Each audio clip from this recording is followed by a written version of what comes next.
We're here with Mike Warren. Mike, on a night to honor a legend in the media business here in racing, but also a friend. You know, Don is, you can't even begin to tell the story of how much Don meant to Albany-Saratoga Speedway and how much he loved the Super Dirt Car Series. I can remember the many times I met with him as coming to the races with my grandfather. He'd always go out of his way to talk to him. He was just a great guy all in all. It's going to be an awesome night tonight, and I'm glad I get to, along with my good friend Dan and Shane Andrews and Rich Fleck, be able to bring you this action. It means a lot here for both the track and Don. Not only that, but growing up, you and I grew up at the same time at Lebanon Valley, and Don and Joanne were always a fixture at all the Super Dirt Car Series races. They were. There wasn't a place you would go and you wouldn't see them. I remember going all the way to New Egypt, and I'm like, oh, Don and Joanne are here. And that was back when, I didn't have the luxury to travel like I do all the time. So, glad to see, this event come together. I know Lyle Marcy and Joanne have been working hard behind the scenes for this, and I'm honored to be a part of this. My stories with Don Davies, my stories with Don Davies started when I was racing here at Albany-Saratoga in one of the support divisions, in the pro stock divisions in its early days. Don, by his column, New York Modifieds, really focused on the Modifieds.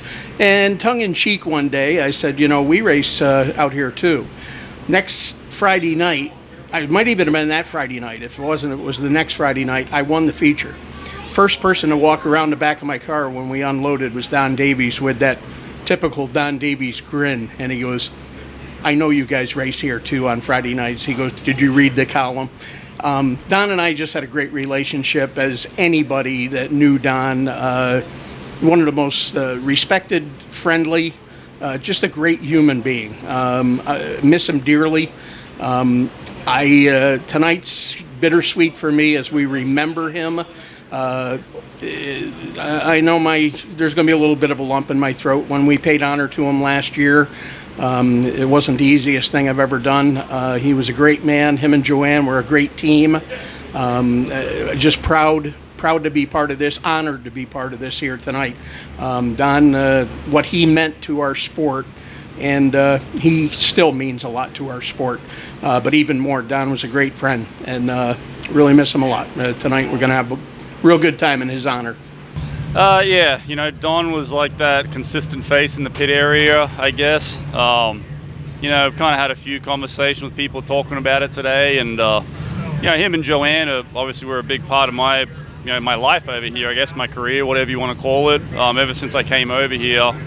And Don always had that, anyone knows Don knows he was kind of softly spoken, and Joanne was kind of the give it to you, well, at least to me, because they kind of, you treat people like family, or whatever, and like see Don every now and then, it'd be like, oh, you better go see Joanne, you're in trouble, whatever.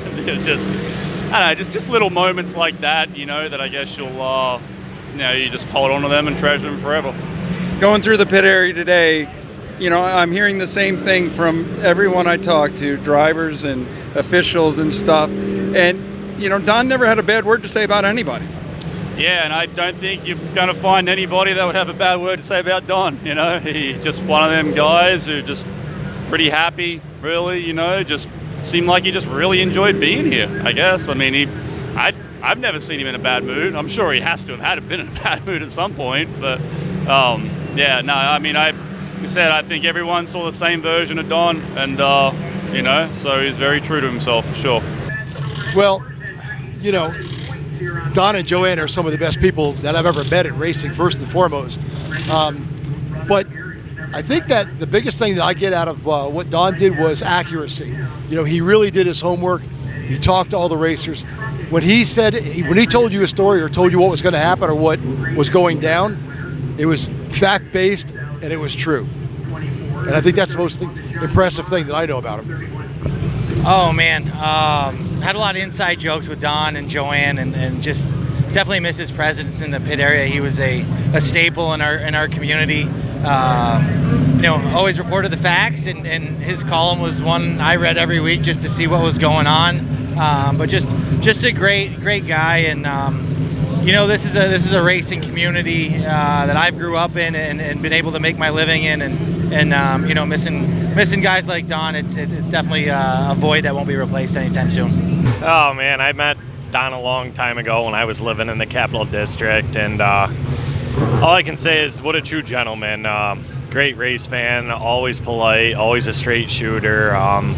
He was certainly one of a kind, and he's definitely missed. I don't know as I have stories, but Don was always really good, always fun to talk to, and just a flat-out good guy. And he was good for racing and good for everybody involved in the racing community. He was the guy that would stop over, get the scoop for 2 or 3 minutes, and he'd be on his merry way. And I remember a lot of times he'd stop back and, he'd want to hear what I had to say about Decker. He never got involved in all of that, but he liked it when me and Decker kind of fought and give shots at each other. But he was one of the guys that he'd just show up for 2 or 3 minutes. He'd let you say your piece, and he'd say his, and he'd move on. Great guy. Oh, heck. Utmost respect for Don. Our history goes back to probably the early 80s. Don actually bought a go-kart for his son Brian from me and my dad. I was racing go-karts a little before they were.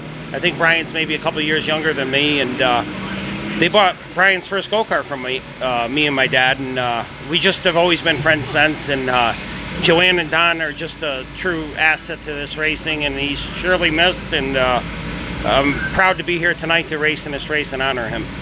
I mean, he was probably one of the greatest journalists, you ever met, nicest guy.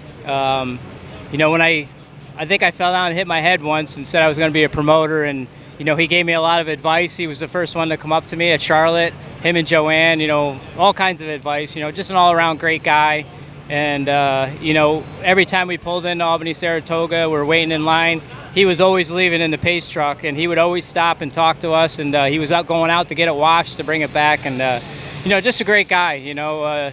Always stop to see you, see how you're doing. If you had a bad night, great night, he'd always, stop by and say hello. He never had a mean word to say about anybody. He was always fair. I mean, he loved racing, and it's just whenever you saw him, he was all he had a big smile on his face. Was good to talk to. Whenever he did an interview, you did a great job. It was a lot of fun to know him. Don Davies, we go way back to when our kids, my son Scott and his son, raced go-karts. And I think I met Don maybe a little before that, but he was always a fixture.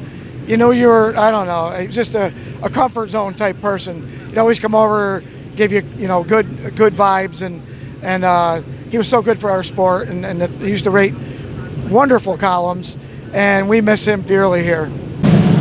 Matt, we're here honoring Don Davies tonight. Just your thoughts on winning this race in his honor tonight, and stories you might have about him.